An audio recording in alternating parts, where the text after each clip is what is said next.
welcome everyone. Thank you so much for being here this morning. My name is Bryn Kazoulis. I am the president of the Maine Recovery Coach Certification Board. And on behalf of the board, I just want to say thank you for making the time today to be here. I am going to introduce you to our wonderful board members who will give a wave to introduce themselves. And then I will turn it over to our vice president, Leslie Clark.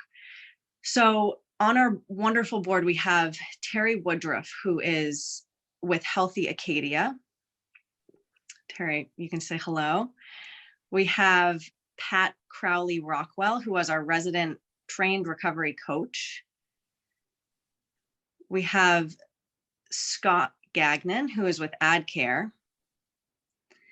Bob Fickett with the Barn, who is with the Bangor Area Recovery Network. And last but certainly not least, we have our Vice President and Executive Director of the Portland Recovery Community Center, Leslie Clark, who will say a few words in just a moment. This day represents the culmination of so much work. So again, on behalf of the board, thank you to the work groups. Thank you to our panelists for making the time today. Thank you to everyone who's put the time and effort into bringing this board and the work of this board to fruition. And so with that, I will turn it over to Leslie. Good morning, everyone, and thank you so much, Bryn, and thank you for your leadership on this project. You know, I got up this morning and I was thinking about a number of years ago when I went through the Institute for Civic Leadership Training. And in the end, they give you this plaque with a carabiner and a statement that says, if you bring the appropriate people together in constructive ways with good information, they will create authentic visions and sustainable responses and issues and opportunities within their communities and organizations. And I think the reason I woke up thinking about that is because that is exactly what I think has happened here throughout Maine over the last couple of years, with so much gratitude to the governor's office and to OBH, and we'll be hearing from Gordon and Smith and Dr. Pollard just shortly. The support and the project throughout the last couple of years has been all about collaboration and empowering communities to create sustainable local solutions. So I just want to say back in 2017, there was a little newly formed board of directors at the PRCC, and we sat around a table and did the things that new boards do with visions and missions. And the vision, as the board talked, is like, why do people have to come all the way to Portland or to Bangor where there's the Barn? And those are the only two places really in the state to come and participate in recovery community and recovery coaching. And created the vision that every local community in Maine would have a recovery community center. Along came our new governor and Gordon Smith and Jessica Pollard leading the work at OBH and resources. And today, just a couple of years later, we have 17 centers. We have over 800 trained recovery coaches, almost 100 who have registered on this new certification project. And I expect that by the end of today, we'll have many more. And I just want to take a moment to thank Nicole Proctor, who is the director of the Maine Recovery Hub at PRCC, coordinating this work throughout the state, and Healthy Acadia as a partner in training all those coaches and helping collaborate in a really significant way. I want to thank Allie Bland, who is the administrative coordinator for the hub, and then through generous support from the Maine Health Access Foundation, which we're very grateful for. We also were able to bring on some administrative help with Sandy McConis, who's not here today. But most of all, leading this work and who I want to thank and recognize is Justin Reed. Justin is the statewide coordinator for recovery coaching, and in that role has done the real nitty-gritty of putting all of this together and leading the board while following the board in figuring out these standards and the details, and just with his calm always and his wisdom, and all at the same time still doing the rest of his work, which those of you, I see people signing on in the chat room. It's so good to see all these names. Know that Justin is always busy talking with Coachervision, doing trainings, creating trainings, and learning collaboratives. And so I just really want to give a shout out to Justin. I'm so pleased to be able to introduce Gordon Smith this morning. And Gordon has been such a champion and a friend and a leader from the beginning, and a real, what I think is the highest compliment is a servant leader in listening and leading and having a vision and being such a friend to the recovery community. So I'm so happy you're here this morning, Gordon, and thank you for all your work and support. Well, thank you, Leslie, and thanks for giving me a couple minutes, and then you're going to hear from Dr. Pollard, my strong partner in this work. I want to congratulate also Justin, but Leslie and all of you on the board. It is a very important day, a milestone, if you will. While I didn't walk into this until February of 2019, at that time, the governor determined that our 4 pillars of this work would include recovery support as one. We have prevention, treatment, harm reduction, and recovery support. And people, particularly early in recovery, need a lot of support. And so recovery coaching, recovery centers, recovery residences, recovery friendly work sites, recovery ready communities, recovery ready campuses, all really important to our plan and helping people. So this, we've known for a long time that how important that recovery coaches can be to individuals who are seeking recovery, who are in recovery. And we declared on February 6th of 2019 in Executive Order number 2 that we would put funds together to train an additional 250 recovery coaches to what had already been trained on the ground. And since then, we've trained well over, and I say we, really you. Many of you have been involved in this work: Bob, Denise, Barry, Leslie, Justin. You've really done just an awesome job. We've trained well over 500 since February. So Leslie's right, we have over 800 in the state. Now the challenge is, how do we make the best use of all these individuals who have taken time to do the training? Not all of them will go on to be recovery coaches, we understand that, but many of them do. And it's not a bad start. It's a very good start, I think, to have 100 registered already under the new system. And we really look forward here in Augusta to having a directory of who's available to coach and what their training is. And the idea of having the second level of a state certification is just terrific.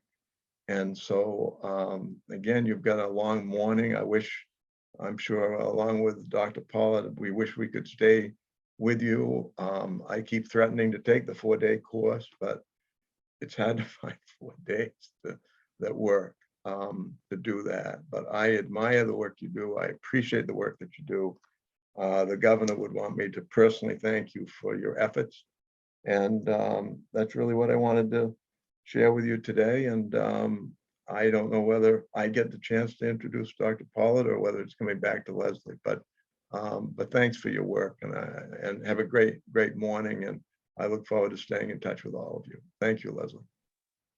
Thank you so much, Gordon. Thank you for being here this morning. And I am happy and pleased to be able to introduce Dr. Pollard. It sounds like, Gordon, you would also be happy to do that. So I would defer to you. But before I do that, I'd just like to say, Dr. Pollard, how grateful we are for you. This is truly a partnership with the department. And you are leading that work over the last couple of years, just on the ground of building a system, a responsive and coordinated system, and with all of your staff. We are so appreciative. And Gordon, would you like to say a few words too? That would be Sure. It wonderful. scares Dr. Pollard almost to death to have me do this, but she's been a great partner in this work. The Office of Behavioral Health is so important and needed a lot of work when she got there. I'm sure it's been between a year and 2 years now. And while many people think we found this really superstar down at Yale Medical School, she started right up in Glenburn, Maine, and is a Maine native, and went to the University of Maine in Farmington, and then got to the University of Connecticut, ended up with her PhD and teaching at Yale Medical School. And we were really fortunate that Commissioner Lambrou saw the opportunity to get her back to Maine. And she's just been a terrific partner and is very committed to this work, and works very hard, as you all do. And so she's great. She's a friend, a partner, a great mom to Paxton, who just turned 2, it seems like. So without further ado, Dr. Pollard. Well, I think that brings me to the kind of the end of my allotted time. So thank you, Gordon, and thank you, Leslie, for the kind introduction. It's my privilege to serve as the director of the Office of Behavioral Health, since we have the good fortune of being able to fund and support recovery-based programs, in addition to all of the treatment funding and the work that we do in collaboration with our colleagues at Maine Care Services, to make sure that people in need of treatment and people looking for recovery supports are going to find what they're looking for and find what they need. This work is incredibly important and meaningful. The recovery coach work and the recovery centers, giving people a place to go where they feel accepted, someone to talk to who understands what the person might be going through, and really meaningful work for people engaged in recovery coaching. And I should say, I often say in my introduction that one hat is director of Office of Behavioral Health, and as Gordon points out, mom to a toddler, but also family member to people in recovery and friend to people in recovery and who continue to struggle with substance use. And so this work is incredibly valuable professionally and personally. And it's hard to put a number on it, but I think it is important to communicate that Governor Mills and DHHS have really tried to put our money where our mouth is as far as valuing recovery services. And just to hit a couple of notes about that, we are currently investing about $4.7 million a year in recovery coach and recovery center supports, and that does not include the Maine Care funding. So we have some programs within Maine Care that include peer supports and recovery coach supports as part of the Maine Care reimbursements. Our opioid health homes are an example. But just looking at the recovery training and coordination and recovery centers, as well as some special projects such as our recovery coaches in emergency rooms, that is just shy of $5 million a year invested in recovery coach services. And it is absolutely money well spent. And the impact that we know these services have on Mainers who need those recovery supports is priceless. So I was hundreds of coaches and trainings, but also the number of individuals served. I don't know that we can really put a number to that, from who walk into recovery centers to those who are supported at moments of crisis in the emergency department, and who get the added value, the added benefit of the coaching supports as part of their treatment programs.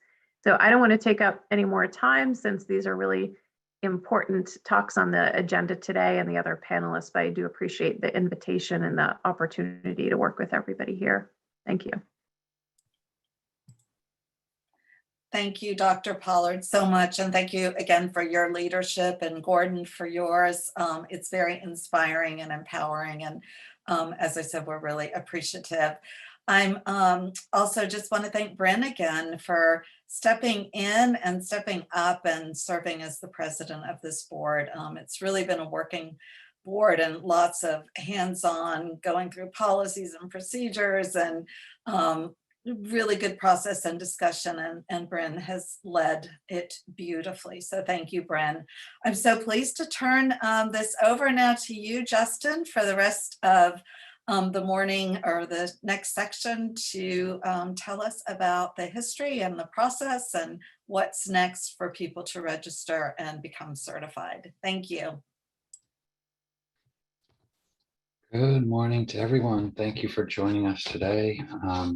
Thank you, Leslie, for those kind words, and Gordon, Dr. Pollard, to the board, everybody that's here as a participant. You've all contributed to what's happening today, and for that, I am certainly grateful.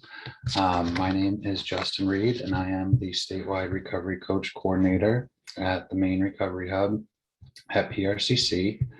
It is something I say proudly when I identify as a person in recovery. And for me, that means I haven't had the urge to escape my inner feelings or external circumstances with drugs or alcohol since December of 2014. Recovery has allowed me to be present in my relationships with friends, family members, and in the community. And in the beginning, after establishing and being immersed in a program of recovery that worked for me, my awareness of other recovery pathways was minimal. That started to change after spending time at PRCC and participating in the Recovery Coach Academy. What I witnessed and continued to learn about was there are many pathways or combination of pathways that work for people in their recovery. How to provide recovery support for all people, regardless of personal bias or opinion, has been the cornerstone to build upon my own art of recovery coaching. The interaction with participants of the CCAR courses and within coaching relationships has helped broaden my recovery and continue to open my heart and mind, and maybe even helped others along the way. For that, I would like to thank you, and it is my hope that the information today helps your coaching journey. So to begin, just a housekeeping item. All the participants in this webinar format will have their cameras off, not be visible, and you will also be muted. We know there will be questions, and we would welcome your questions. And if you could please put them in the Q&A box on the bottom of your screen. We are going to spend some time after this segment and do a live question and answer. And we certainly don't expect that we will be able to answer every question. So our intention is to collect those questions. We will formulate the responses for them, and we will send them out via email after this webinar concludes. Have those responses sent out to all participants by next week. So right into the fun stuff. Let's get into the content of today's presentation. So I'd like to begin with a little history of what led up to and the formation of the Maine Recovery Coach Certification Board. So in 2018, the Portland Recovery Community Center was awarded funding by the state of Maine to serve as a coordinating body and develop recovery coaching and recovery community centers throughout the state of Maine. The Maine Recovery Hub at PRCC was founded.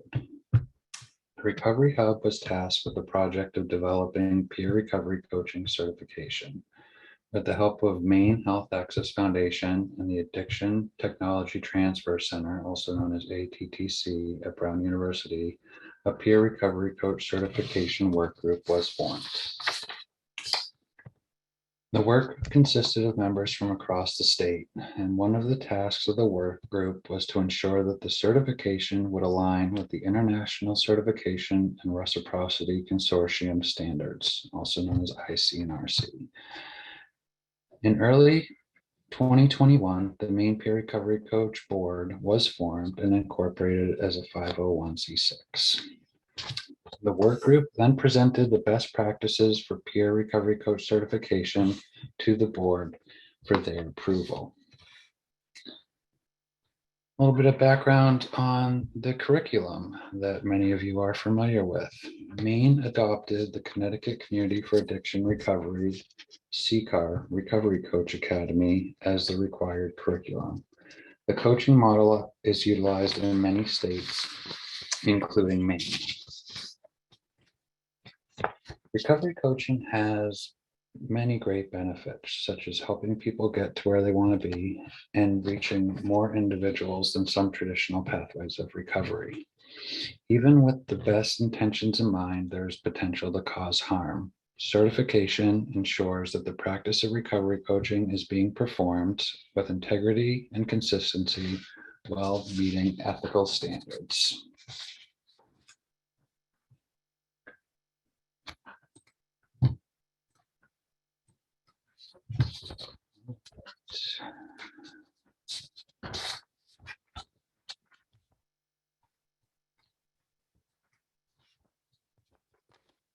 The mission of the Maine Recovery Coach Certification Board is to standardize and promote best practice qualifications for peer recovery coaches in Maine by defining and maintaining the highest standards of professional practice and ethics across volunteer and employment capacities.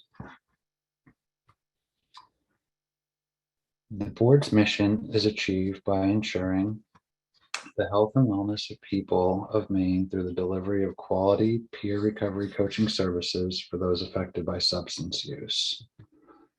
The ongoing development and expansion of competent, professional, culturally diverse, and credentialed workforce prepared to address the needs of the people of Maine.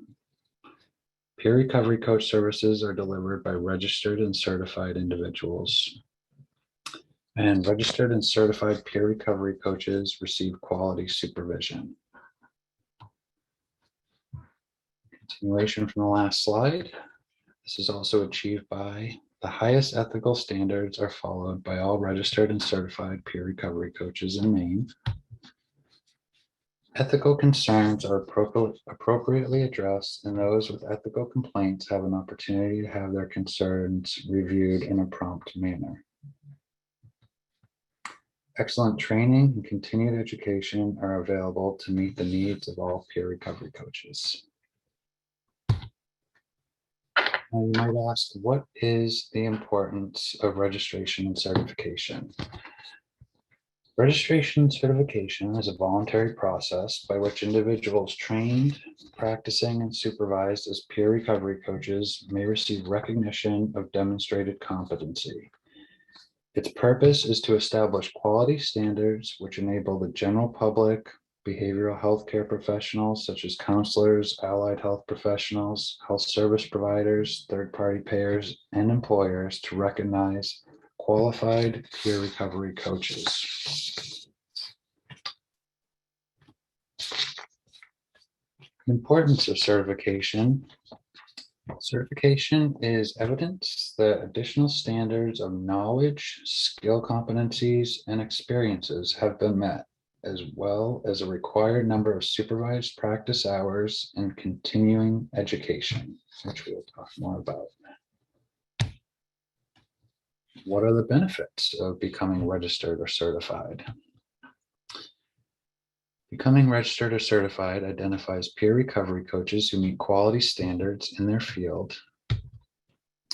Registered and certified peer recovery coaches are recognized by professional affiliations, state and national legislation. Registered and certified coaches are provided with the opportunity for peer networking and board-sponsored educational opportunities. Increases professionalism in the field, and provides a strong basis for employment, hiring, and professional advancement. Now, we'll look at the requirements to become a registered peer recovery coach, also known as an RPRC. One would need to provide proof of completion for the Recovery Coach Academy and ethical considerations for recovery coaches. Have an education of a high school diploma or jurisdictionally certified high school equivalency. Code of Ethics, the applicant must sign an affirmation that the applicant has read and will abide by the Maine Peer Recovery Coach Code of Ethics. And last but not least, they would need to sign an attestation statement of personal recovery. The applicant must sign an affirmation that they qualify as a peer in recovery. And the renewal of a registered peer recovery coach is required every 2 years, and that would be met with 16 hours of CEU credit. So if we take a look at the requirements to become a certified peer recovery coach, also a CPRC, the requirements include everything that we had just previously looked at to become a registered coach, plus the certified coach needs to have 500 experience hours of volunteer or paid work experience coaching specific to the domains of advocacy, mentoring and education, and recovery, wellness support, and ethical responsibility. And they would also need to have completed 25 hours of supervision specific to the domains. Supervision must be provided by an organization's documented and qualified supervisory staff. Now we're going to take a look at what those things mean as far as experience hours and supervision. So an experience hour would be determined by the following. A recovery coaching session is defined as any interaction, typically 30 minutes or greater, between a coach and a recovery that includes the role, responsibilities, and functions of a recovery coach as defined by CCAR. And CCAR defines those roles as, and we learn a lot about the roles in the Recovery Coach Academy, of motivator and cheerleader, ally and confidant, truth teller, role model and motivator, problem solver, resource broker, advocate, community organizer, lifestyle consultant, friend and companion.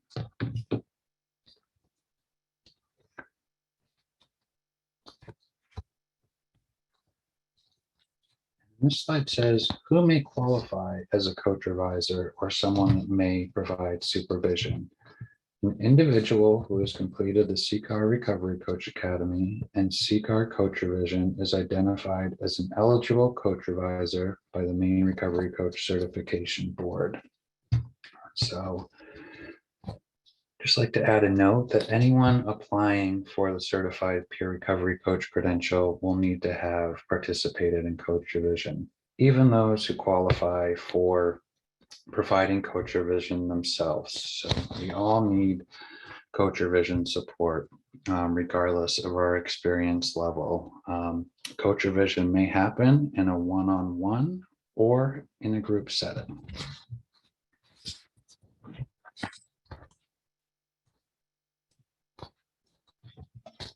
We're going to transition to the timeline of what's happening now and what's happening in the near future in regard to registration and certification. So currently, the application to become a registered peer recovery coach is online and available at the PRCC website under the Maine Recovery Hub tab, and then coaching certification. And that is completed and submitted by email. What's upcoming is the launch of the Maine Recovery Coach Certification Board website, and that is going live on December 22nd. That date is about a week prior to the Certified Peer Recovery Coach application going live.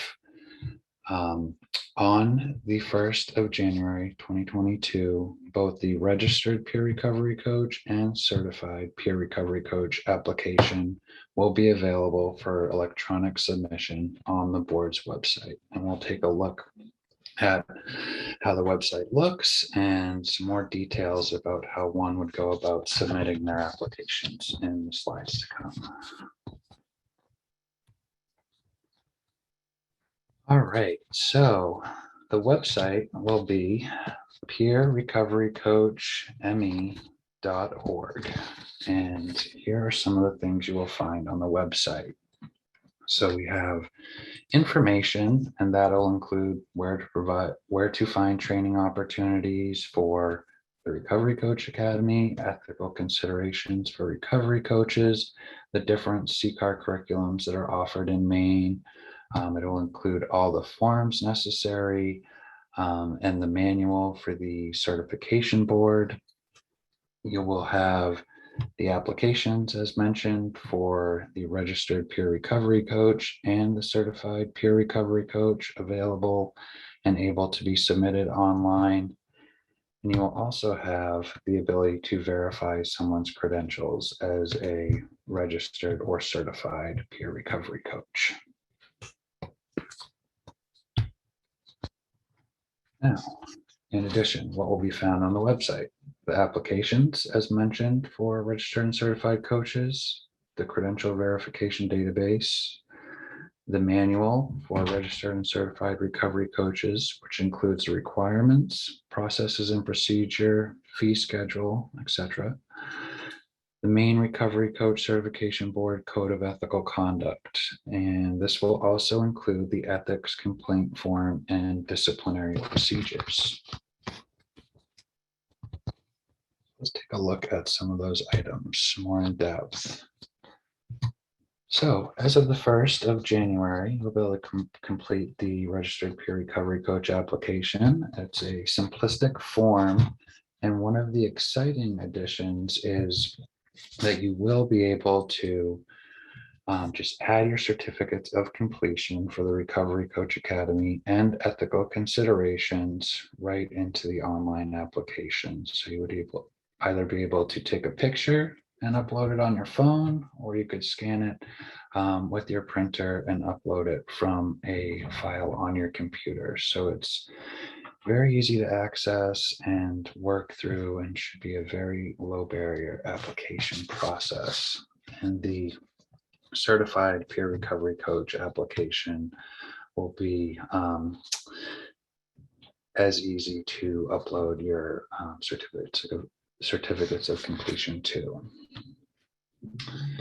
The difference will be that on the application for the certified peer recovery coach, you will need to demonstrate that you have those hours of experience regarding education. So the training requirements listed on this page, which are 10 hours in advocacy, 10 hours in mentoring and education, and 10 hours in recovery and wellness support, those are all met through completion of the Recovery Coach Academy.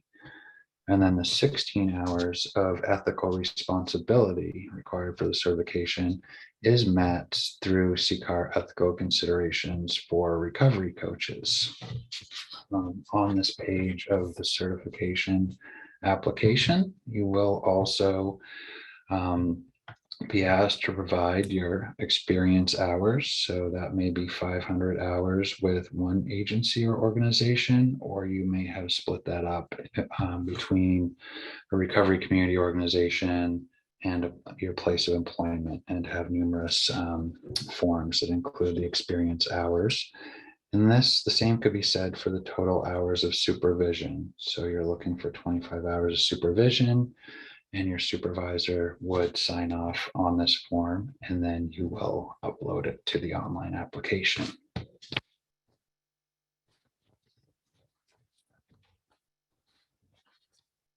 So you might be wondering, how much does this whole process cost?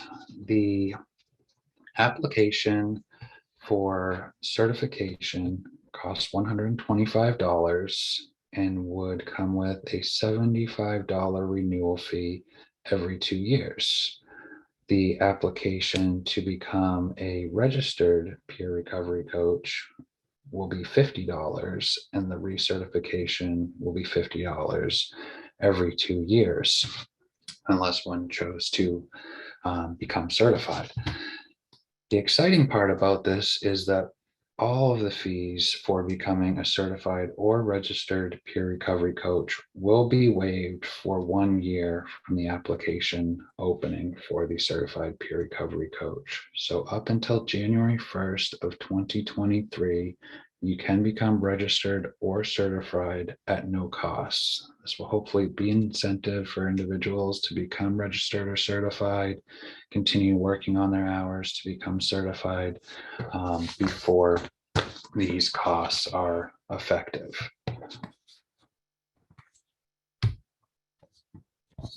Right, so another piece on the website would be verifying credentials, and this is very handy for those looking to become employed or for those employing recovery coaches. It's a simplistic search feature in which somebody could type in the first or last name of a coach, or if they happen to know their certification number, and hit submit. And then it will show a list of all coaches with that first or last name, and show you whether they have a registered peer recovery coach or certified peer recovery coach credential. It will also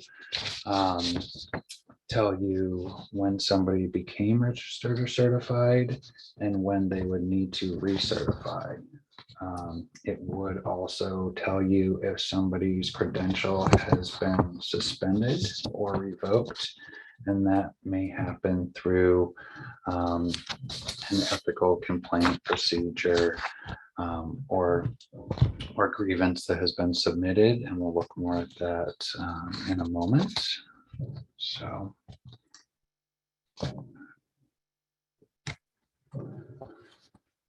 all right, so ethics, the ethics complaint form will be available on the website, and it will ask who is filing the complaint, the coach or the applicant who the complaint is being registered against, and the nature of the complaint. That will be submitted online, and then it would be received and reviewed by the board to determine if the allegation constitutes an ethics violation.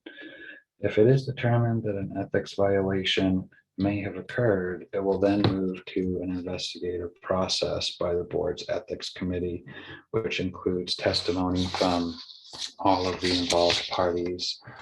And then if a finding of guilt is determined, sanctions may include any action up to and including the permanent revocation or loss of the MRCCB credential. So the code of ethical conduct and the disciplinary procedures will be found in their entirety on the website. This is just also a reminder that ethics are really important, and we're going to take an in-depth look at that more today.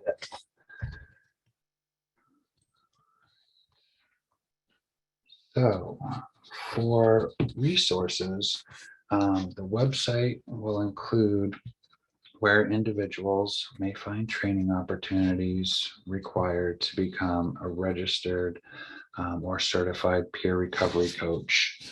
And the two primary training providers in Maine are currently PRCC and Healthy Acadia. It will also have information, suggestions on where one may go to find continuing education or CEU providers accepted by the Maine Recovery Coach Certification Board.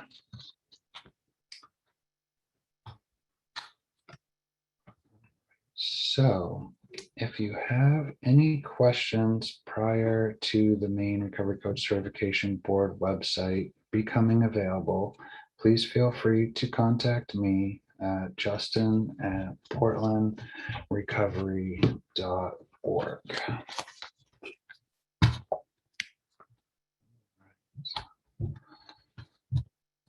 So now what we're going to do is move to a question and answer section, and we will do this live, and we will answer as many questions as we can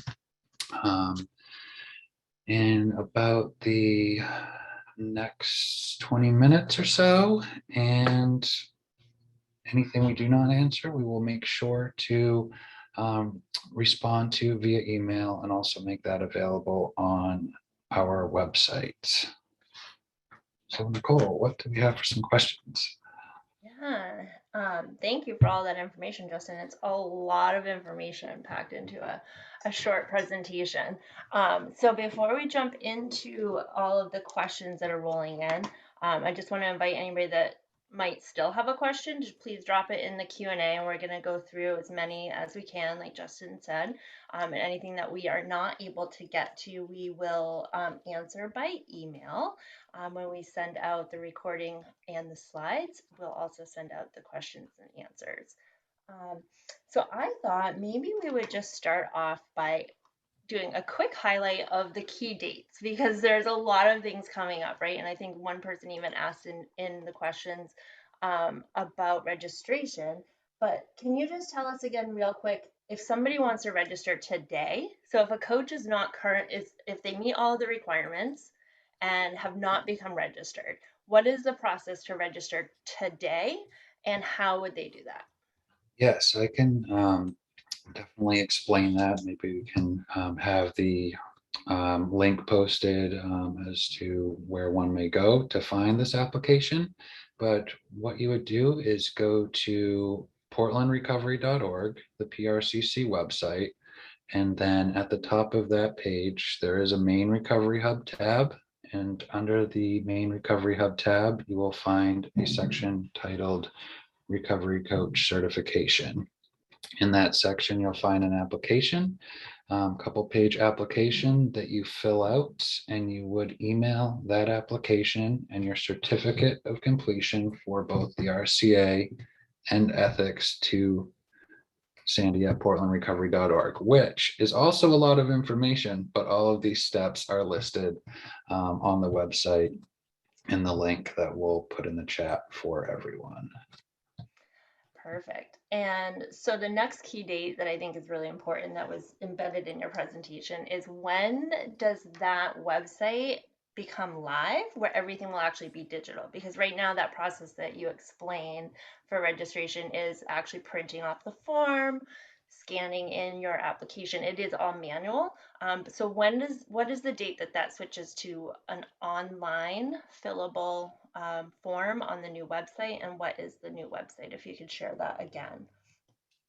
Okay, so both the registered and certified peer recovery coach applications will be available for online submission on the board's website on January 1st.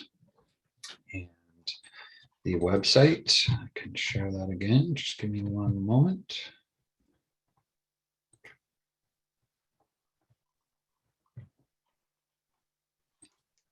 And feel free to fire another question at me and I will answer that as I'm pulling up the slide. Okay, perfect. Let me organize myself here. I'm looking at chat and Q&A. So just as a reminder, if you have a question, put it in the Q&A and not the chat, please, because it'll be easier if they're all in one place. Will we provide a copy of these slides? Yes, they will be sent out by email to anybody that's registered for the webinar. Can we provide the website address again? Yes, Maine, it's www.peerrecoverycoachme.org. And we will make sure to include this in the email that goes out to all participants. And we can include the link to where someone would currently find the application to become a registered coach. And then we have a question, Justin. So to become registered, one requirement was to qualify as a peer in recovery. Does this mean that only people in recovery can become registered? So it is a registration and certification for peer recovery coaches. I think most commonly we think of recovery as strictly substance use disorder, but also keeping in mind there are many things that people are in recovery or can be in recovery for, that we also support at places like PRCC and recovery community organizations. That could be gambling or food or codependency. So if someone feels like they can sign that attestation statement honestly, then I'm not here to tell somebody they are or are not in recovery. Great, thanks. And oh, this is a good question. So if somebody has already, do we need to fill out the online form when it becomes available if they've already submitted the paper form? So if somebody's already a registered coach today and has gone through the manual process that's been available for a couple of months now, do they need to resubmit for registered status when it becomes digital? That's a great question. And no, you will not need to submit a second application. Anybody that has already become a registered peer recovery coach, your information will be migrated and uploaded into the database, the searchable database that we looked at, and you are all set. You will just need to recertify when 2 years comes around. And when that new website launches in December, where you can verify credentials, I would absolutely invite anybody who has gone through the registration process to go ahead and just search your name and make sure that it is a brand new system. So we just want to, make sure, and we're doing, we've checked all of ourselves, we're all showing up. So if you have done the full registration process and you search your own credential and it does not come up that you're a registered coach, please let us know as soon as possible. But we don't anticipate that happening, it's brand new. So just test it out.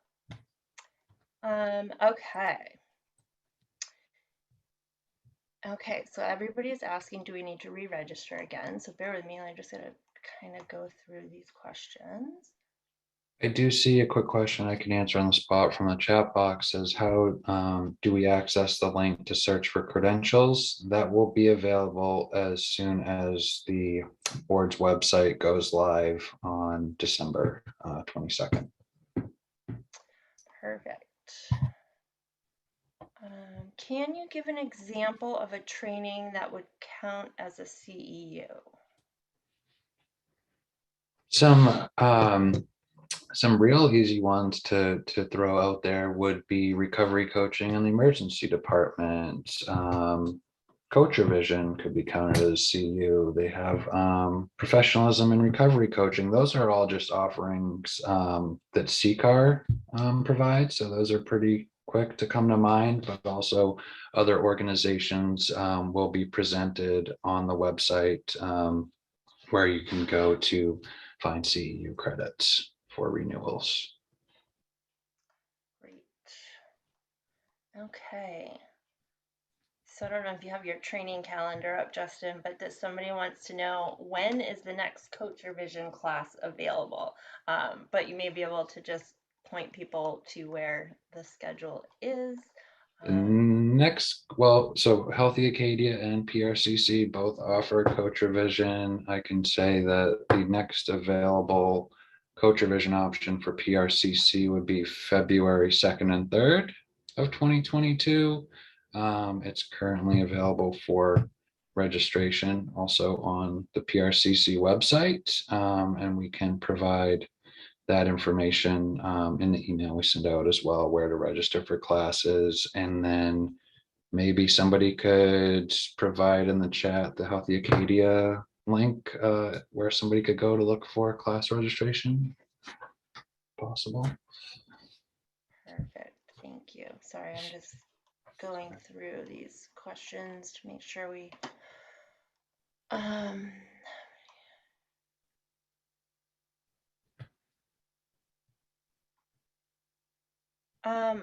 Amanda has a question about where recovery coaches fall into the direct access worker matrix for employment. And I don't think we have a great answer for that right now, but we will certainly answer it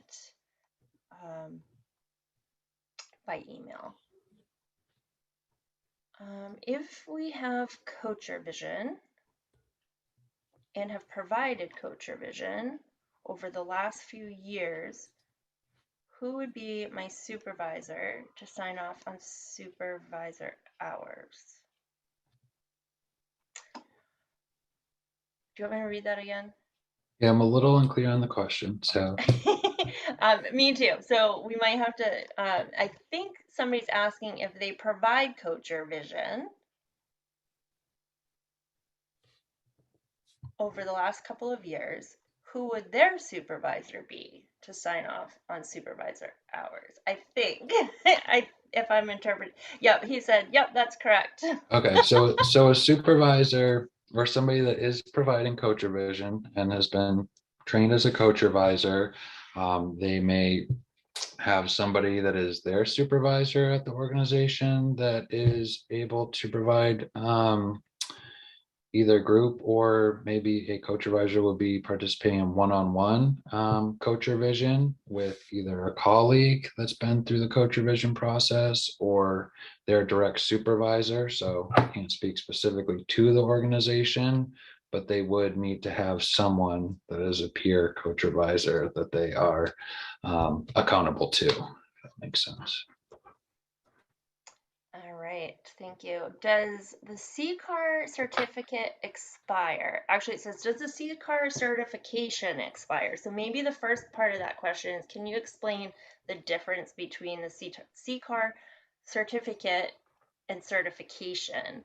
So that's a question that comes up a lot. If somebody's completed CCAR RCA and they've gotten their certificate, believing that that's a certification. So can you address that piece first? Yep, certainly. So any CCAR class that someone completes, you will receive a certificate of completion that includes CEU hours. So if I complete the Recovery Coach Academy, I will then hold a certificate of completion for the Recovery Coach Academy and have the 30 CEU credits attached to that. However, that does not mean I am a certified recovery coach, and that is what we're talking about today. Many states, not all states, have a certification board for peer recovery coaches or a similar term and role, and that is what we're talking about here today for what the requirements are to become a certified recovery coach. Peer recovery coach in the state of Maine versus have the paper certificate of completion from taking the class. Perfect. And so the second piece of that question was that this person took their RCA in 2018. They completed their CCAR RCA and received certificate and wanted to make sure that they didn't qualify for recertification already. So yes, okay, yes. The second part about expirations, the CCAR certificate of completion from taking the class does not expire. There's no need to renew that or take the class again. Once you become certified or registered by the board, that is the piece that you would need to renew every 2 years. Submit the renewal application, pay the fee, and also provide the proof that you've received continuing education. great. Okay, so someone is asking, can you please go over the board requirements for a supervisor to sign off on coaching hours again? Currently, the board's requirements are that somebody will have completed the Recovery Coach Academy and CCAR Coachervision courses, 2 courses. Okay, hold on.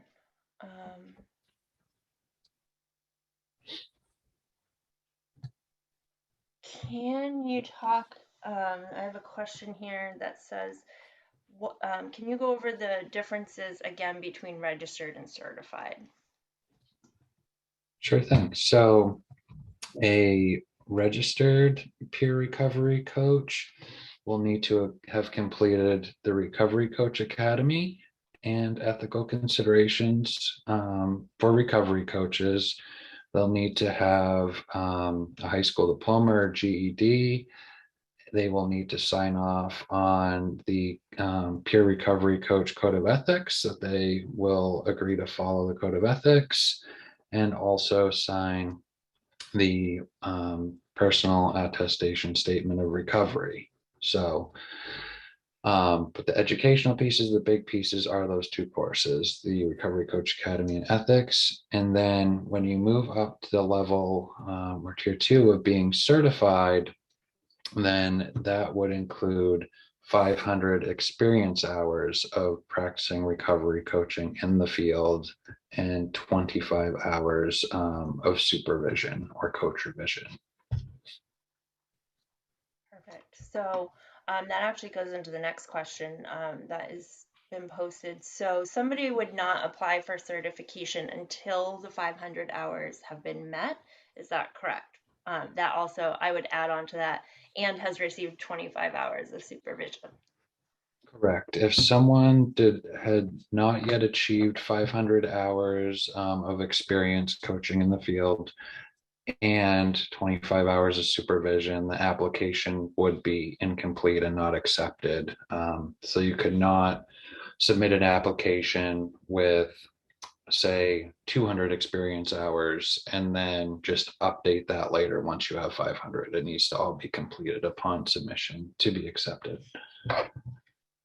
Great. And then another question around the 500 hours is somebody is asking, are there additional ways to earn hours toward your 500 hours of recovery coaching? So I think that that speaks to what is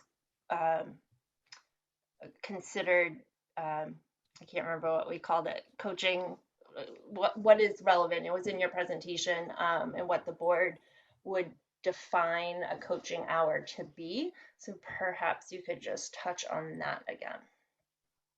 Yeah, I think probably that would be most helpful if I pulled up the relevant slide.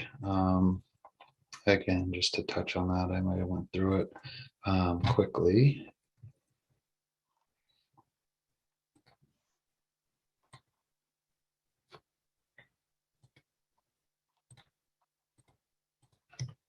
Go.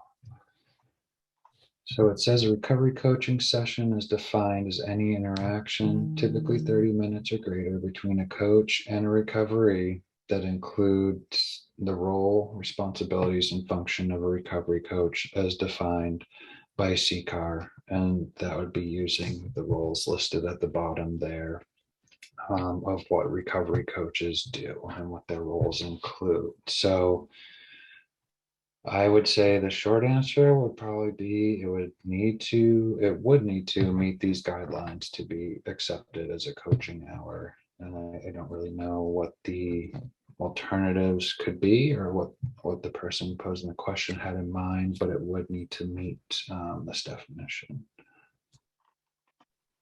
Great. This would be an easy one. Can you explain the difference in coaching between as a registered or a certified coach? The difference in coaching as registered or certified? Mm-hmm. So I would say what it comes down to is experience. Your coaching is not going to be performed any differently, but it is looking at experience. If I am looking to employ recovery coaches and I have a certified coach and a registered coach in front of me, the registered coach I know has taken the courses, has the knowledge of what recovery coach is. But then if I have a certified coach as well, I know that they have that knowledge and they have that experience and that practice, and they develop their art of recovery coaching and developed their recovery coaching through supervision participation. So it gives you that extra level of experience and practice. Okay. Okay, so this one says specific to, does PRCC keep track of coach revision hours? But I would stretch that to say, does my organization that I coach for, any organization, keep track of my coach revision hours for me? Okay, so I would say that as far as the recovery coach academies that PRCC has sponsored, we always suggest that the coach keeps track of their own coaching interactions or experience hours and the hours they've participated in supervision. So your organization may keep track of the hours you have participated in supervision or coaching experience hours, but I would not count on that. And I would always keep a log of your own hours. And whether they do or don't, then when you go to have your hours signed off on by supervisor or organization, you also have backup to demonstrate the time you've served. Great. All right, we have a ton more questions, but we're out of time. So we will continue to answer those questions offline and get all of the questions that have been answered and the ones that haven't out by email. And I would say we're actually 2 minutes over. So maybe we want to do a 13-minute break instead of a 15-minute break to keep us on track. Yeah, that's fine. All right. All right. So yeah. While you're pulling up the time, we're going to put a timer on the screen. We're going to take a short break before we come back for the next two pieces of today's webinar, which is an interactive piece with Healthy Acadia on ethics and Coachervision, as well as a compassion fatigue webinar with Love Yourself. So Justin's going to pull up a 15-minute timer when we come back, or 13-minute timer. When we come back, you will be joined by Terry Woodruff and Denise Black from Healthy Acadia. Thanks, everyone. Good morning, everyone. Welcome back from break. And glad you're all here with us this morning to dive into ethical considerations and recovery coaching. My name is Denise Black, and I work with Healthy Acadia and serve as the co-director of the Maine Alliance for Recovery Coaching. And I'm Terry Woodruff, also co-director for Maine Alliance for Recovery Coaching with Healthy Acadia. Good morning. So first, we would like to thank the Maine Recovery Coach Certification Board and Portland Recovery Community Center for all of their efforts, making registration and credentialing available to those interested, and of course, for asking us to be part of this presentation today. Thank you so much. We would also like to thank the Office of Governor Janet Mills and the Office of Behavioral Health for their vision, their support and commitment to the expansion of recovery coaching and recovery supports for all people that strive to live a substance-free life. Thank you so much. So for those of you that know us, that have trained with us, or maybe you don't know us, we would like to do a little bit of a deeper introduction of ourselves, CCAR style, Connecticut Community for Addiction Recovery. And so, as usual, I'm going to turn it over to Terry. So thank you. And as I mentioned, my name is Terry Woodruff, and I'm with Healthy Acadia. And just a little bit more about me, taking that deeper dive. I live just outside of Machias in Washington County. I have done prevention work for 20 plus years, and then had the opportunity back in 2016 to travel down to Connecticut to take the Recovery Coach Academy with Denise. And I can truly say it has totally changed my my focus and my passion for this work. It was a wonderful journey, and we have continued on that journey together. And so I refer to myself as an affected other or a recovery ally, meaning that I either have family members or friends that are in active use or are in recovery. And so part of that is my motivation for kind of being here and continuing and doing this great work, providing hope for those that I have engaged with, either in the correction setting or in the community. And then also having the opportunity to train the multiple training CCAR curriculums across the state to many of you that I recognize names on this webinar. And yeah, so we've been a great privilege to begin to build the recovery supports over the past 5 years. Thank you, Terry. And I am Denise. And I identify myself as a person in long-term recovery. I am a recovery ally, and I am also an effective author. And Terry and I are authorized trainers of most of the CCAR curriculum, and we have been trainers since 2016. We're actually celebrating a 5-year anniversary this year, which we're really excited about. 5 years of training, CCAR trainings, and learning from all of you awesome people out in Maine. It's just been such a fantastic experience. We've conducted 63 CCAR trainings and trained 762 participants. So we know some of you are out there today. And so hello to you all. And we also look forward to meeting new people at our trainings. My motivation for this work is very deep. Recovery is really the heart and soul of who I am, you know, and as Terry mentioned, I too was also involved in prevention work for many years. And something came across my desk one day about recovery coaching, and I was immediately riveted. The next thing, we were in my car headed to Connecticut, and it's been an amazing, awesome journey. Such a privilege to do this work. And, you know, we are part of a movement in Maine. We are all part of this movement, this recovery movement. And it's just been amazing to watch it unfold, and the dedication and the support from everyone involved to make this happen. So it's really, really exciting. And we're so glad we're all today. So thank you. And that's a little bit more about me. Oh, and I'm streaming live from beautiful Blue Hill, Maine this morning. So, all righty. So Terry and I will do our best to monitor the box, the Q&A box. As always, make yourself comfortable as we launch into this presentation. And I'd like to thank Allie in advance. She's going to help us with our slides, moving them forward, and with some polls that we're going to be doing. All right. Okay, so now that you know a little bit more about us, we would really appreciate learning a little bit more about you in the audience. So if we could switch it to the next slide, Allie, we're going to start off with a little poll. There we go.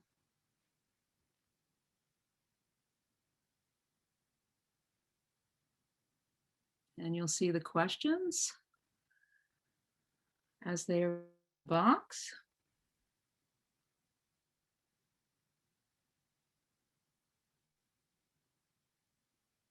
Awesome.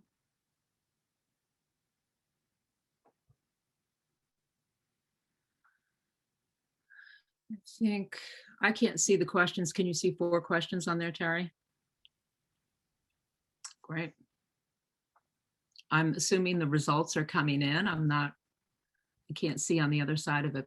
Assuming the poll results are coming in, and we will share those with you when we can see them.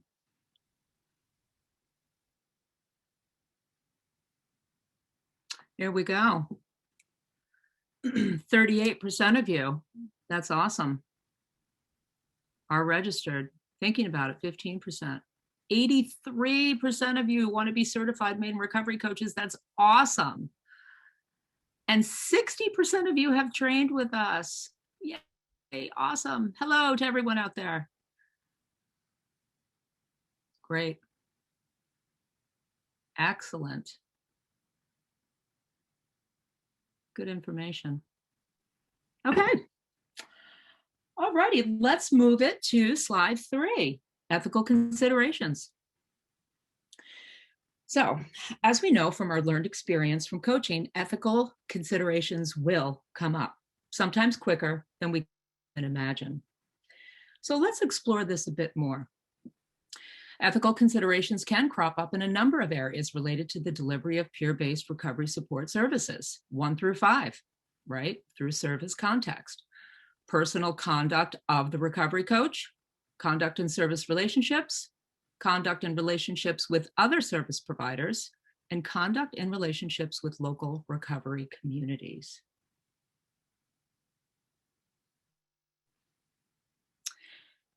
Webster's definition of ethics, as we talk about in the ethical considerations for recovery coach training, the discipline of dealing with what is good and bad with moral duty and obligation, and more when it comes to the art of recovery coaching.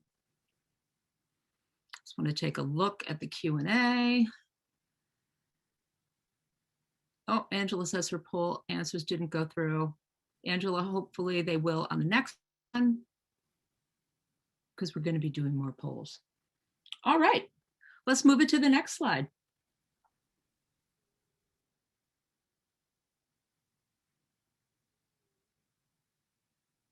Uh-oh. There we go. All righty, so as you can see on the slide, here's the poll question. Have any of you experienced unethical consideration while being a recovery coach? And some examples could include, and more, right, to borrow, and someone asking you to borrow money for minutes on a cell phone or gas for their vehicle, and more. Well, let's take a look at that.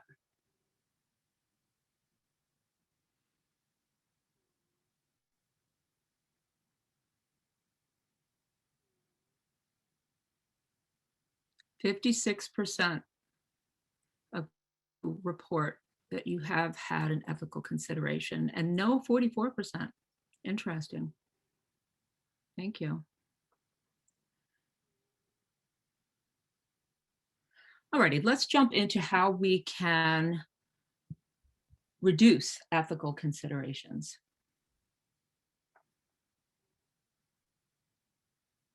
Next slide, please. Sorry, forgot to say that. So 3 categories: become a registered and or certified Maine peer recovery coach, become a recovery coach within an existing coaching system, and to attend the CCAR Recovery Coach Academy, Ethical Considerations for Recovery Coaches, and Coachervision trainings. Okay. So as Justin talked about earlier, and we will talk about this a little bit more in the presentation, the Maine Recovery Coach Certification Board does have their own code of ethics. If you did become registered, you have signed the code of ethics, and we'll talk about that a little bit more later. But let's talk a little bit about the CCAR definition of a code of ethics, which is really a guide of principles designed to help professionals conduct business honestly and with integrity.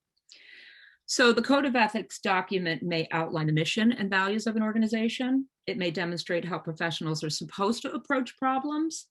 It will show the ethical principles based on the organization's core values, their culture and standards, to which the professional will be held. And Justin did talk a little bit about that earlier. And recovery coaching, as it says there, professional coaching jobs continue to expand in Maine. So recovery coaching is growing as a profession in Maine due to its effectiveness in not only helping people find recovery, but to also stay in recovery. Okay. Some of the benefits of becoming a recovery coach within an existing system: offering structure and support, Coachervision and ongoing education, additional CCAR trainings, and the ethics refresher course.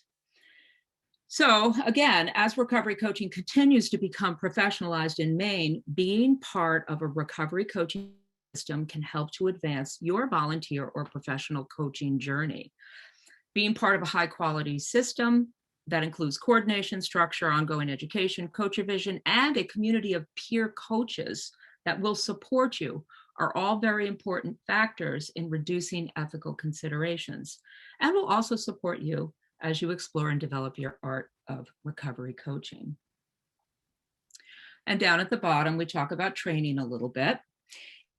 Critical that recovery coaching continues. It is critical that recovery coaches and supervisors have an understanding of the specialized role of a recovery coach. And we can share, and I'm sure in the follow-up email, we can share training schedules, PRCC's training schedule and our training schedule for those of you that are interested in getting registered for an upcoming training. And as far as the system, you know, recovery coaching is also expanding and becoming integrated into a variety of systems. Ongoing in education and appropriate support for coaches will continue to become more important. All righty. Let me check the box here.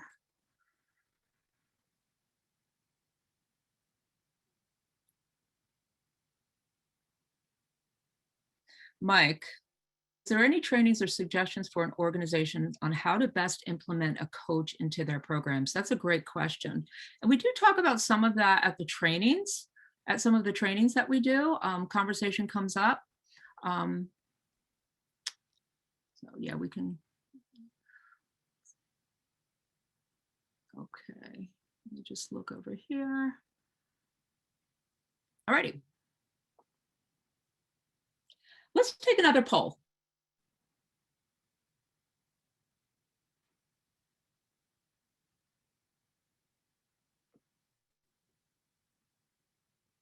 Have you taken the CCAR ethics training?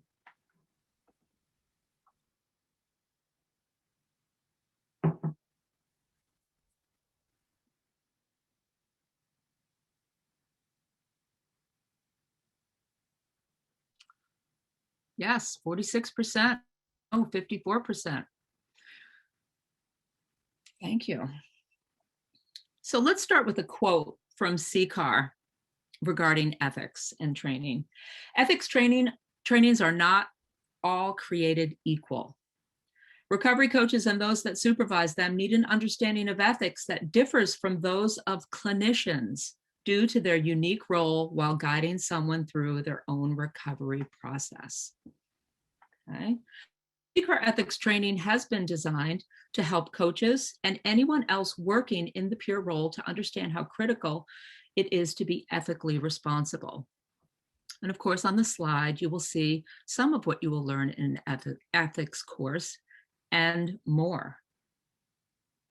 So the training really utilizes presentations, small group work, and role play to address many areas that's listed on the slide, but also will add defining the recovery coaching role, staying in your lane, ethical assumptions, friend versus coach, core recovery values and ethical conduct, boundary management, ethical decision-making, legal issues, and more.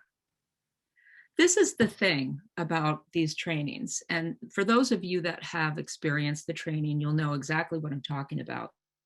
These trainings are more than just skill building and content. It's about the people that attend. It's about their passion for helping others and their lived and coaching experience that brings the course content to life. This is where the real learning and transformation happens. Thank you for your participation. And I am now going to turn it over to Terry, who's going to take us into Coachervision. All right. Thanks, Denise.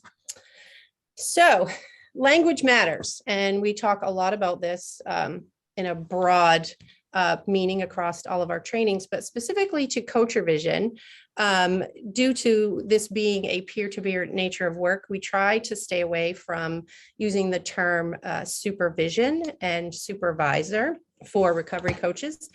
And when we look at a model that CCAR developed, when we talk about Coachervision, they basically took, they created this model which they thought was a better fit for recovery coaches.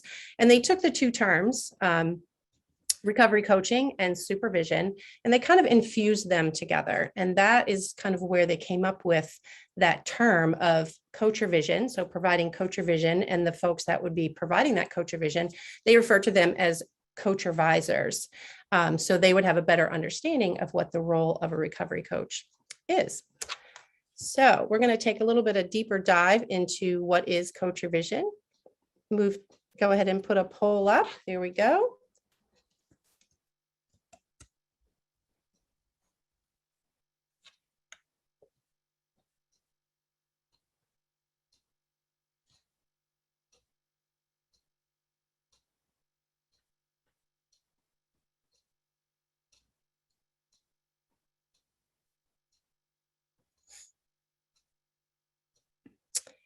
And looking at those results, awesome. So folks are being offered to participate in regular coach support meetings, so 88%, and 12% no. So hopefully after this presentation, we can hopefully get you some more information around that.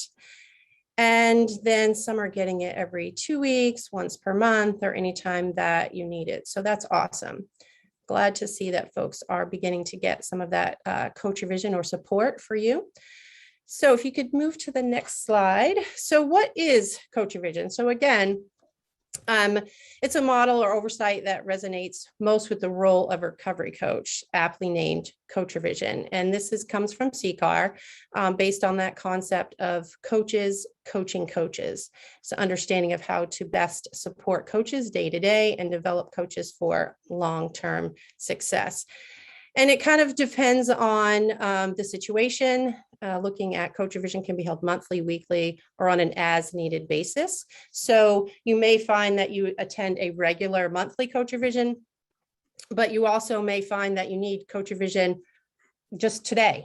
There might be a certain situation that comes up, and we'll talk a little bit more about those ethical situations or things, support that you might need as that coach. So as we know, recovery coaches, they're coaching in a wide variety of settings and such, and being maybe supervised by a wide range of positions. So looking at the importance of the person that is overseeing that coach and that they fully understand the unique nature of the role of that recovery coach. So if the recovery coach role is not clearly understood, that could lead to role confusion for the coach. Potentially, they may be assigned to specific tasks that are what we refer to outside their lane or not part of their role. And it could also lead to those ethical considerations and concerns. So for either the coach, the organization, or the system that that particular person is coaching in. So it's really critical for the coach or advisor to have a clear understanding of the unique role of the recovery coach so that they can provide that appropriate Coachervision support within those variety of settings. And again, will help reduce those ethical considerations and any harm that could come to either the recovery or to the coach. So I am going to have Allie put up a short video, and this is from CCAR. So we're going to watch the short video. This is specific to their emergency department. However, this Coachervision model fits within all systems that folks will be coaching in.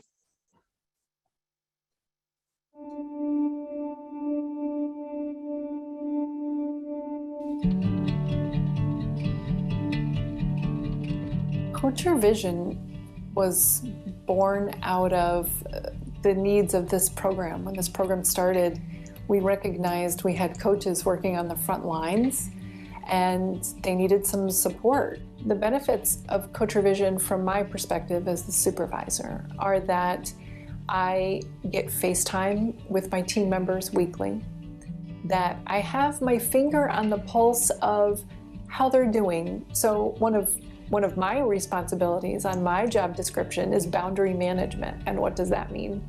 It means that I am watching for the pre-signs of compassion fatigue. And those are well known, the signs of compassion fatigue. And we want to support our team in staying healthy. So asking them weekly, do you have everything you need? I'm setting them up for success. And obviously the success of that coach in the role of emergency department recovery coach means that CCAR is going to be successful, but ultimately it means that a whole bunch of people seeking recovery are going to be successful, and that's what really matters for us. The benefits of Coachervision to me would be feedback and support. Support as in if I need anything as far as like in the status of my department. So at the time when I was at EDRC, there's things that I really couldn't handle. It was out of my lane. So bringing it back to my supervisor and asking for help, and my supervisor asking me what she can help me with, or how can she support me with it. It was real beneficial. Sometimes a coach needs a coach. CCAR starts off with telling you how much gratitude they have for you for doing the job. They make sure that the focus is on you in Coachervision. It talks about you. That's what you call a check-in to make sure that everything is going all right. They want to make sure that you have the tools and the necessities for you to do the job, and basically how you are feeling yourself. Are you able to do the job? What's your feelings on the job? Has anything bothered you on the job? You know, it's basically just a check-in to make sure that you're doing okay. So CCAR hired all these emergency department recovery coaches. The next phase was, how do we supervise them? So our manager, Jennifer Chudukowicz, started to provide performance support to these coaches. All of a sudden, she said she was coachervising them. I said, what is coachervising? She says, it's Coachervision. It's like a combination of coaching and supervision. Immediately, I was a fan. I like that term, and I like the process. One of the things that has always been so easy about Coachervision is that at CCAR, we are coaches. We're coaches first, and personally, not just professionally. And our leadership supports the coaching model. And so what the coaching model couldn't be any more appropriate for somebody that's doing coaching professionally for their job. Why wouldn't we support them with a coaching model? Because we're going to put our money where our mouth is. We believe in coaching at CCAR, and we have found that the coaching model for a supervision model works best. At CCAR, when we develop a training, we often come up with a concept and put it into immediate action. Coachervision is different. We have years of experience of providing the service, and we want to share that experience with you.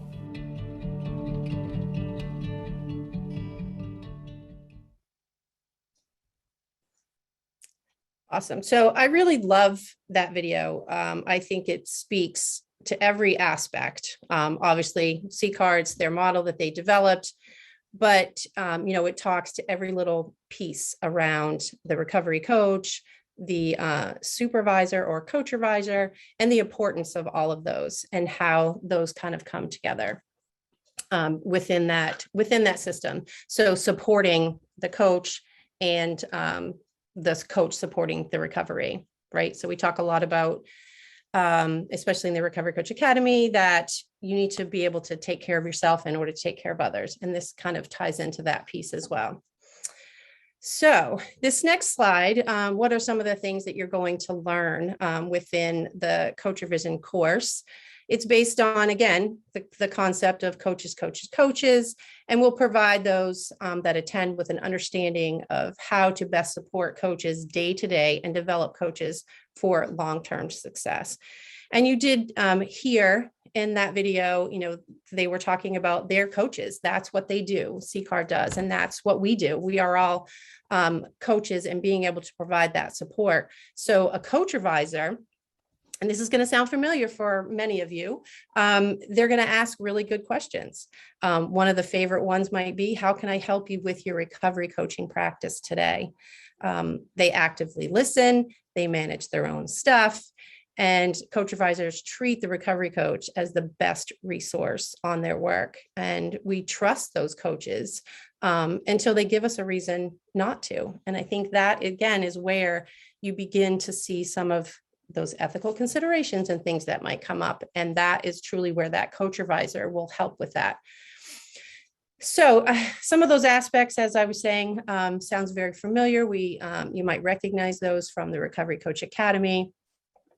But what about the supervision role? So again, we're talking about coaching and then supervision and combining those together into that Coachervision. So there are times when performance falters and there does need to have some type of an improvement. And again, that's where that coachervisor will provide that support to that coach. And so the coachervisor coaches through that. And they are truth tellers, which is another role of a recovery coach. And they convey the truth without blame poor judgment, which isn't always easy to do. But it's possible to be firm and kind at the same time. And we want the recovery coaches to develop general relationships with our recoveries. So this same piece applies to the coachervisor and the recovery coach. So it's okay to care. We want that coachervisor to be able to understand the role of the coach so they can help best support that coach in their role of supporting their recoveries.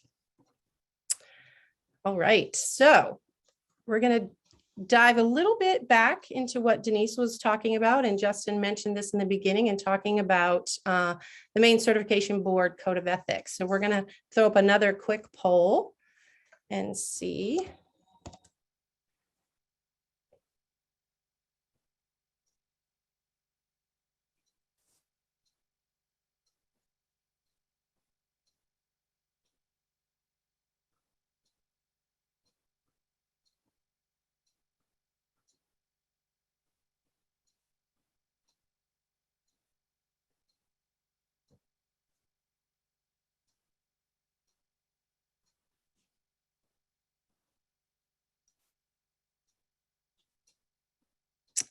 All right, and here are our answers. So yes, folks have a copy. That's great. 58%. Love to see that.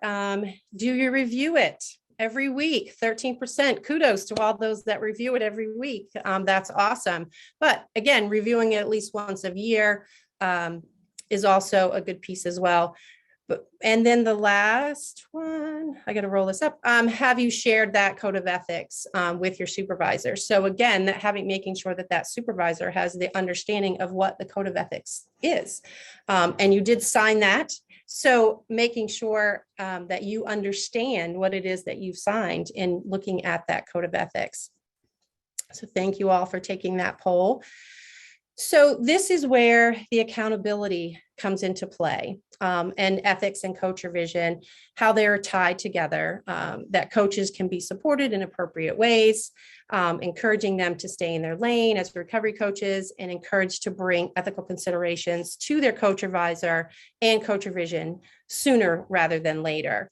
So any ethical violation can be met by an investigation in addition to strict consequences. And a lot of that is outlined in the board or in the registration packet. And once the certification comes through, more information will be coming in around that. And Justin spoke about that a little bit earlier. But it's good practice to know and understand the code of ethics and to visit them frequently so that you have a good understanding. You and your coachervisor have that understanding of your role as well as the role of the code of ethics as well. Any piece you want to share, Denise, along those lines and bringing that together? Yeah, ultimately it all ties together, doesn't it? Really does. And this is the part we'd love to open it up for a big discussion, but we can't today. We will another time, that's for sure. But if there are questions that folks have, you can put those in the Q&A and ask additional questions around anything around ethics, ethical considerations, or Coachervision, and how those two come together. You know, I would just like to say I want to thank everybody out there for your commitment to serving others that are seeking or want to sustain their recovery, or affected family members. This is so important, and your efforts are making a difference. And having recovery coaching become professionalized in Maine is just such an exciting step in the direction of it as part of, you know, the recovery movement across the state. It's just really exciting. And so it was really good to see the poll numbers, how many of you wanted, you know, and have plans on becoming certified. It's really, really exciting. So thank you for all that you do, because all of you are the heart and soul of this work. Thank you.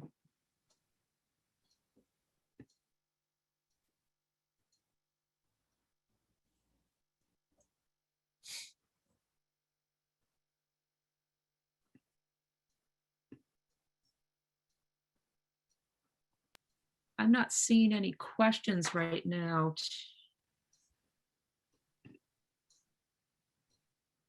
I'm not seeing any questions right here, but I'm just checking. Yeah, there's one in the box. I have a very specific question I would like to be able to discuss with the board if emailing is possible. And I would say, absolutely. Justin is responding to that now. All righty.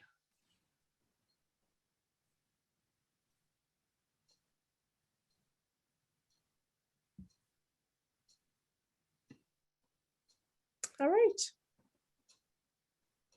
I guess we will move on to we're our done. I think we're done. next section that they have be coming up. Thank you, everyone. Thank you for participating. Hi, everyone. Yes. So thank you all again for making time this morning to attend.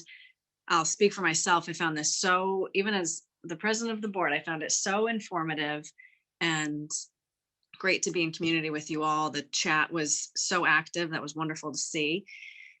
I want to call folks' attention to 2 dates as we wrap up that Justin mentioned in the beginning. The first is December 22nd, on which date the website for the Maine Recovery Coach Certification Board will go live. Justin, if you're able, before we wrap up, to drop the URL in the chat, that would be great. So folks can maybe bookmark it ahead of time and get ready. And then the registration portion, that application is already live online for registered recovery coaches. For certified recovery coaches, that registration will launch January 1st, 2022. And you can find that on the website that Justin will be linking in the chat as well. So big thank you. There's the link for everyone in the chat. Big thank you to every one of our panelists, every attendee who contributed in the chat or otherwise just by being here. And we really look forward to continuing to roll out the application process, the registrations, the certifications, and continue to expand across the state the already very strong network of recovery coaches and trainers.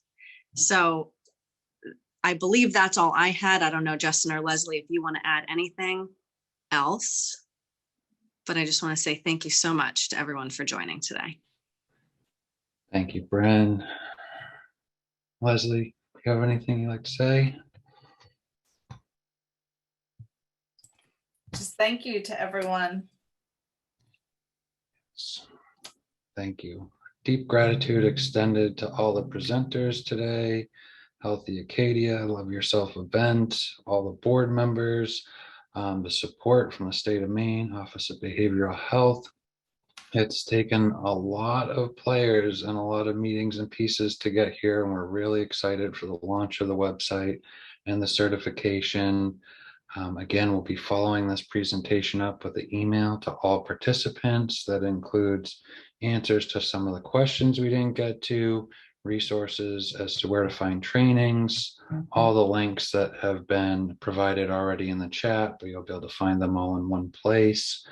And if you have any questions, you may reach myself anytime, or soon to come when the website launches, there will be a contact page to send messages and questions to the board that they may then answer directly. I would just like to encourage you all to keep on your journeys of recovery coaching. I know that taking the Recovery Coach Academy, and then Leslie and I going to Connecticut and going through the Train the Trainer program with Phil Valentine and Art Woodard, you just keep learning these pieces along the way, and then taking another training with another co-developer of the Recovery Coach Academy curriculum just keeps expanding your knowledge, opening your mind, and really keeping you open and accepting of all these pathways that we're looking to support. So with that, we can go out and practice our coaching relationships in the most effective way possible. So we're here to support you. The board's here to support you, and we just wish you all the best in your future endeavors in coaching. So thank you for your time today.